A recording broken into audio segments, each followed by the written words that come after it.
ಈಗಾಗಲೇ ನಾನು ನಿಮಗೆ ಪ್ರೆಸ್ ನೋಟ್ ಮೊನ್ನೆ ಕೂಡ ಕೊಟ್ಟಿದ್ದೇವೆ. 10 ಜನ ಶರಣಾಗತಿ ಆದವ್ರದ್ದು ಸಂಬಂಧ ಡೀಟೇಲ್ ಆಗಿ. ನೆಕ್ಸ್ಟು ನಾವು ಇದರಲ್ಲಿ ಇನ್ನೂ 10 ಜನವನ್ನು ಕೂಡ ನಿನ್ನೆ ಅರೆಸ್ಟ್ ಮಾಡಿ ಕೋರ್ಟಿಗೆ ಪ್ರೊಡ್ಯೂಸ್ ಮಾಡಿದ್ದೇವೆ. ಅವ್ರು ಫರ್ದರ್ ಕಸ್ಟಡಿಗೆ ತಗೊಂಡು ಅವ್ರದ್ದು ವಿಚಾರಣೆಯನ್ನು ಮಾಡಿ ತನಿಖೆಯಲ್ಲಿ ಏನು ಬರ್ತದೆ ಸಂಪೂರ್ಣವಾದ ವಿವರವನ್ನು ನಿಮಗೆ ಕೊಡಲಾಗ್ತದೆ. ಅದಲ್ಲದೆ ಅವರುಗಳಲ್ಲಿ ಇದ್ದಂತಹ ವೈಯಕ್ತಿಕ ದ್ವೇಷ, ಅವರ ಹಣಕಾಸಿನ ವ್ಯವಹಾರಗಳಲ್ಲಿ ಕೆಲವು ಅಡಚಣೆಗಳು, ತೊಂದರೆಗಳು ಆಗ್ತಾಯಿತ್ತು. ಈ ಎಲ್ಲ ಕಾರಣಗಳಿಂದ ಇವರೆಲ್ಲರೂ ಸೇರಿದ್ದಾರೆ. ಇದರಲ್ಲಿ ಕಾನ್ಸ್ಪಿರಸಿ ಕೆಲವ್ರದ್ದು ಇದೆ, ಕೆಲವರು ಅಲ್ಲಿ ಸ್ಪಾಟಿಗೆ ಬಂದು ಕೊಲೆಯನ್ನು ಮಾಡಿರುವುದು ಕೂಡ ಕಂಡು ಬರ್ತದೆ.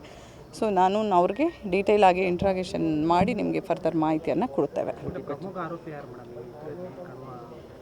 ಪ್ರಮುಖ ಆರೋಪಿ ಅಂದರೆ ನಾವು ಮೊನ್ನೆನೇ ಕೊಟ್ಟಿದ್ದೀವಿ. ಅಲ್ಲಿ ಇದ್ದಿದ್ದರಲ್ಲಿ ಯಾರು ಚೌಳಿ ಸಂತು ಅಂತ ಇದ್ದಾರೆ, ಅವನು ಕೂಡ ಈ ಹಿಂದೆ 1-2-3 ಸಲ ನಮಗೆ ಅವ್ರಿಗೆ ಸ್ವಲ್ಪ ಜಗಳ ಆಗಿದೆ. ಯಾವಾಗಲೂ ಕೂಡ ಅವರು ನಮ್ಮ ಮೇಲೆ ಸ್ವಲ್ಪ ದಬ್ಬಾಳಿಕೆಯನ್ನು ಮಾಡ್ತಾಯಿದ್ರು. ಆ ಕಾರಣದಿಂದ ನಾನು ಇದನ್ನು ಮಾಡಿದ್ದೀನಿ ಅಂತ ಹೇಳ್ತಾರೆ. 20 ಜನಗಳನ್ನ ಇದುವರೆಗೆ ಅರೆಸ್ಟ್ ಮಾಡಿದ್ದೀವಿ.